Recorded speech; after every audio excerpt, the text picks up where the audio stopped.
प्रणाम बच्चों। मैंने आपसे कहा था कि पाठ पढ़े। क्या आपने पाठ पढ़ा? लेसन रीडिंग करना बहुत ज़रूरी है बच्चों। जितना आप लेसन रीडिंग करेंगे उतनी ही अच्छी हिंदी सीख पाएंगे। और पढ़ते पढ़ते आपको उच्चारण क्या है समझ में आएगा, यानी प्रोनाउंसिएशन, और साथ साथ शब्दार्थ यानी मीनिंग्स भी समझ में आएंगे। तो इसीलिए पढ़ना अत्यंत आवश्यक है, यानी रीडिंग ज़रूर करना बच्चों। चलिए आज मैं आपको कैसा पुरस्कार, आगे का पूरा पाठ क्या है आपको समझाऊंगी। आप अपनी टेक्स्ट बुक्स लीजिए और पेज नंबर 24। गोपाल कृष्ण छोटे बड़े सबके साथ समानता का व्यवहार करते थे। उनके हृदय में ज्ञान देने वाले गुरु के प्रति श्रद्धा और सम्मान का भाव था। तो बच्चों, गोखले जो है यानी गोपाल कृष्ण गोखले जी जो है, सबके साथ, चाहे वो छोटे हो या बड़े हो, या चाहे वो उच्च वर्ग के लोग हो या निम्न वर्ग के लोग हो, यानी जैसे बोलते हैं ना, हाई क्लास पीपल, लो क्लास पीपल, कोई भी रहने दो, उनके साथ समानता का व्यवहार करते थे। यानी इक्वली देखते थे उनको, इक्वली व्यवहार, बिहेवियर रहता था उनका सबके प्रति। और इतना ही नहीं, उनके हृदय में, हृदय यानी दिल में, उनके दिल में ज्ञान देने वाले गुरु के प्रति श्रद्धा और सम्मान भी था। यानी ज्ञान देने वाले गुरु यानी कौन? टीचर्स। तो इस तरह उनके प्रति भी श्रद्धा, यानी जो यहाँ पे देख सकते हैं बच्चों, फेथ, एक बिलीफ। तो इस तरह गुरु के प्रति श्रद्धा, फेथ, और उसके साथ साथ सम्मान यानी रिस्पेक्ट भी था। और आगे देखिए बच्चों, एक बार गोखले जी के मन में बांग्ला भाषा के साहित्य को मूल रूप में पढ़ने की इच्छा उत्पन्न हुई। तो एक दिन, वन डे, क्या हुआ, उनको बांग्ला भाषा आपने सुना ही होगा, तो बांग्ला भाषा के साहित्य को मूल रूप में पढ़ने की इच्छा हुई। मूल रूप में यानी जो ओरिजिनल लैंग्वेज यानी लिटरेचर, बांग्ला लिटरेचर जो है ओरिजिनल, यानी उनको बांग्ला भाषा आती नहीं, लेकिन फिर भी वो लैंग्वेज में ही लिटरेचर को पढ़ना चाहते थे। उनको ऐसा एक इंटरेस्ट पैदा हुआ उसके अंदर। तो उसके लिए उन्होंने क्या किया, देखिए बच्चों, तो वे अपने नाई से ही बांग्ला भाषा सीखने लगे। तो उनके नाई, नाई यानी बच्चों बार्बर, नाई यानी कौन? बार्बर। बार्बर यानी हेयर ड्रेसर होता है ना, ओके। हेयर ड्रेसर को नाई कहते हैं। तो बच्चों, उस जमाने में नाई को यानी एक निम्न वर्ग के लोग माने जाते थे, यानी लो क्लास पीपल माने जाते थे। तो यानी उनके नाई को बांग्ला भाषा आती थी। इसीलिए उन्होंने क्या किया, बांग्ला भाषा जो है उन्हीं से सीखने लगा। और क्या किया देखिए, सीखते समय, यानी जब नाई से भाषा सीखते समय उन्होंने क्या किया, नाई को कुर्सी पर बिठाते थे और स्वयं जमीन पर बैठते। देखा, अभी पहले पहले पैराग्राफ में क्या कहा, उनके दिल में गुरु के प्रति श्रद्धा और सम्मान बहुत था। तो ये एक एग्जाम्पल है बच्चों, वे बांग्ला भाषा सीखना चाहते थे क्योंकि वो साहित्य लिटरेचर को पढ़ना चाहते थे उसी लैंग्वेज में। इसीलिए वे अपने नाई यानी हेयर ड्रेसर से वो लैंग्वेज सीखने लगे। और सीखते समय उन्होंने क्या किया, नाई को यानी बाबा को कुर्सी पर बिठाते थे। कुर्सी यानी चेयर पर, चेयर पर उनको बिठाते थे, और नीचे यानी जमीन पर यानी लैंड पर वो नीचे उनके पैरों के सामने बैठ जाते थे।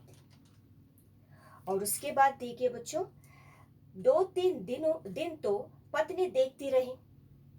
इस तरह वो 2-3 दिन से उनकी वाइफ यानी पत्नी जो है वो ऑब्जर्व करती रही, देख रही थी। और नोटिस करके फिर वो बोली, इतने बड़े आदमी होकर आप नाई के पैरों में बैठते हैं, क्या आपको बिल्कुल संकोच नहीं होता? तो उनके वाइफ ने पूछ लिया गोपाल कृष्ण गोखले से, देखिए आप इतने बड़े व्यक्ति हैं, यानी फेमस पर्सनालिटी हो आप, और इस ओहदे में दर्जा में होकर आप एक नाई के पैरों के सामने, मैंने कहा ना उस जमाने में यानी नाई को एक लो क्लास पीपल यानी निम्न वर्ग के लोग यानी जाति के लोग माने जाते थे, और उनकी वाइफ ने भी वही पूछा। इस तरह उनके सामने, उनके पैरों के सामने, वो भी उनको कुर्सी पर बिठाकर और उनके पैरों के सामने आप जमीन पर बैठ रहे हो, आपको बिल्कुल संकोच नहीं होता इस चीज को लेकर, यानी आपको हेजिटेशन नहीं हो रहा है इस चीज को लेकर? इस तरह वो एक दिन पूछी थी, 2-3 दिन ऐसा ऑब्जर्व करके। उसके लिए गोपाल कृष्ण गोखले ने क्या जवाब दिया, देखिए बच्चों। गोखले जी ने बोले, सिखाने वाले का स्थान सीखने वाले से सदा ऊंचा होता है। देखा बच्चों उन्होंने क्या बताया, और उन्होंने समझाया अपनी वाइफ को कि सिखाने वाला यानी कौन यहाँ पे, गुरु यानी टीचर्स, और सीखने वाले यानी कौन, लर्नर्स, ठीक है, यानी स्टूडेंट्स। तो यही बात उन्होंने कहा, जो गुरु होते हैं सिखाने वाले टीचर्स, वो हमेशा जो सीखने वालों से यानी स्टूडेंट्स से वो हमेशा ऊंचे होते हैं। और इस तरह उन्होंने अपने विचार यानी उनके अंदर भाव यानी भावनाएं, देखिए उनके अंदर कितने अच्छे विचार है। जैसे कि बचपन में वो अपने सच्चाई ईमानदारी का एक सबूत यानी प्रूफ जो है बचपन में उन्होंने अपनी कक्षा में दिखाई थी, क्लास में, तो उसके लिए उन्हें पुरस्कार भी मिला। इस तरह के अच्छे गुणों से संपूर्ण यानी परिपूर्ण व्यक्ति थे गोपाल कृष्ण गोखले। तो आगे देखिए उन्होंने ऐसा कहा कि हमेशा गुरु का स्थान जो है ऊंचा ही होता है, ऊंचा यानी ऊपर होता है उनकी जगह, और ऊपर का मतलब यानी रिस्पेक्ट देना चाहिए उनको। तो गुरु में श्रद्धा रखे, यानी गुरु में श्रद्धा रखे बिना कुछ भी सीखना संभव नहीं। और वे ये भी समझाते हैं कि देखिए जो भी हमें सिखाते हैं गुरु, उनमें श्रद्धा रखे बिना यानी उनके प्रति यानी हम जैसे बोलते हैं ना, फेथ रखे बिना कुछ भी सीखना संभव नहीं है। मतलब हम इतने आसानी से कुछ भी नहीं सीख सकते, इट इज इम्पॉसिबल। अगर आप जो टीचिंग कर रहा है यानी जो गुरु आपको पाठ पढ़ा रहे कुछ भी, तो उन पर अगर आपको बिलीव ही नहीं है, मतलब फेथ नहीं है, तो आप वहां उनसे क्या सीख पाएंगे? वो पॉसिबल नहीं है, कुछ भी नहीं सीख पाएंगे। इसीलिए गुरु के प्रति हमेशा श्रद्धा और सम्मान का होना बहुत जरूरी है, ऐसा गोपाल कृष्ण गोखले जी सोचते हैं। और ये एक अच्छाई यानी उनके अच्छे गुणों का और एक सबूत यानी एक एग्जाम्पल जो है, प्रमाण जो है हमें मिलती है।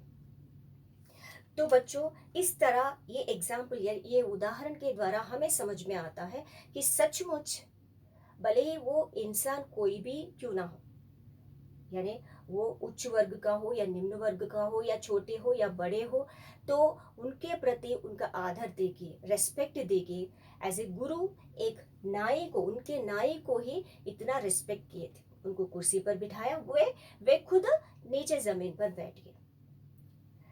तो इस तरह उन्होंने अपने वाइफ को यानी पत्नी को समझाया, और उन्होंने ये भी कहा कि बिना उन पे यानी गुरु के प्रति श्रद्धा रखे हमें यानी बिना श्रद्धा के हमें कुछ भी नहीं आता, हम कुछ भी नहीं सीख सकते, वो संभव ही नहीं है, पॉसिबल नहीं है।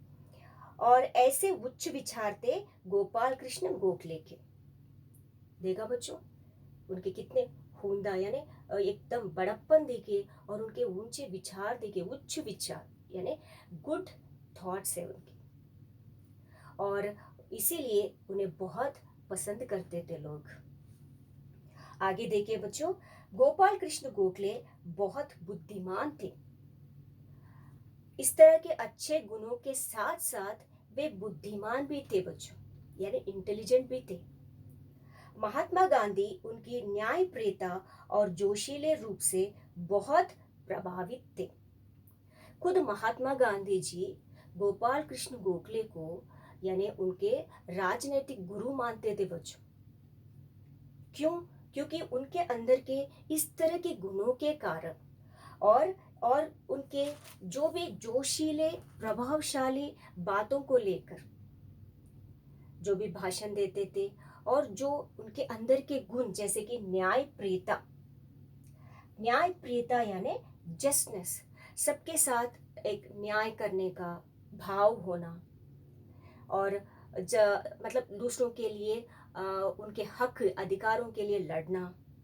और इस तरह महात्मा गांधी उनके न्यायप्रियता जैसे गुणों के कारण और जोशीले और रूप को यानी जोशीले यानी एकदम जोरदार किसी भी चीज के प्रति, यानी खासकर ब्रिटिशर्स के अगेंस्ट में तो वो साहस के साथ, करेज के साथ जिस तरह वो बोलते थे अपने ऊंची आवाज में, यानी जोरदार भाषण देते थे, उनके रूप को देखकर वे बहुत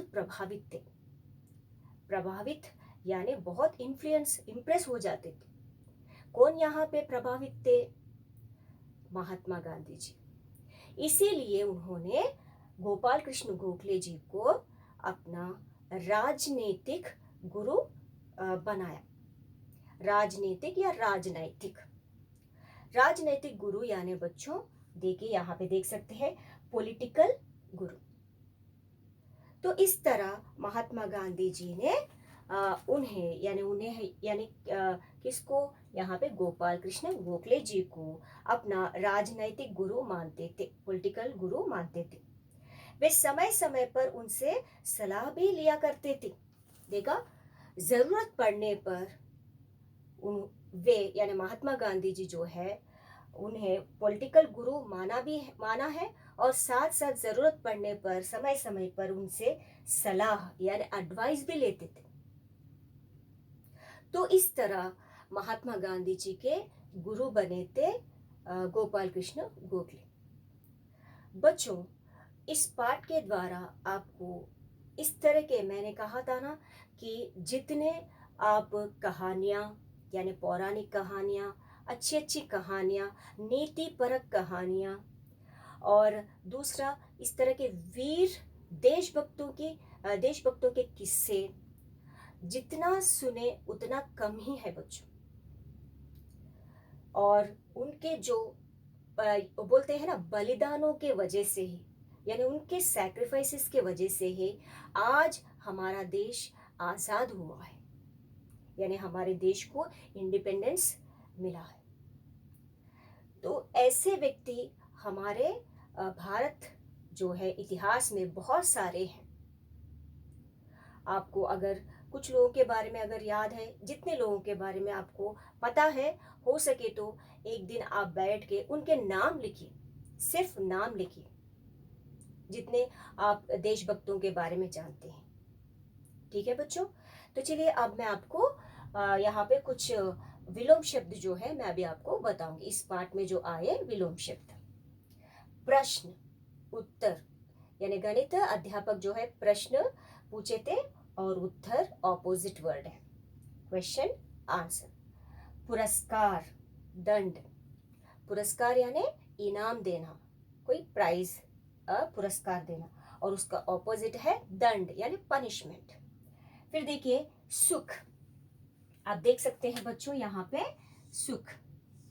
सुख ऑपोजिट है दुख। और प्रसन्न यानी खुश होना, और उसका ऑपोजिट है उदास, प्रसन्न उदास। और आजादी गुलामी, आजादी यानी क्या है? फ्रीडम, और गुलामी यानी क्या है? और स्लेवरी, किसी के नीचे अंतर्गत काम करना। तो ये है कुछ ऑपोजिट्स। और भी ऐसे ग्रामर पॉइंट्स है बच्चों, जैसे कि समानार्थक शब्द और वो भी आप एक बार देख लीजिएगा अपने टेक्स्ट बुक में। बच्चों, पाठ पढ़ना जरूर, भूलना नहीं। धन्यवाद बच्चों।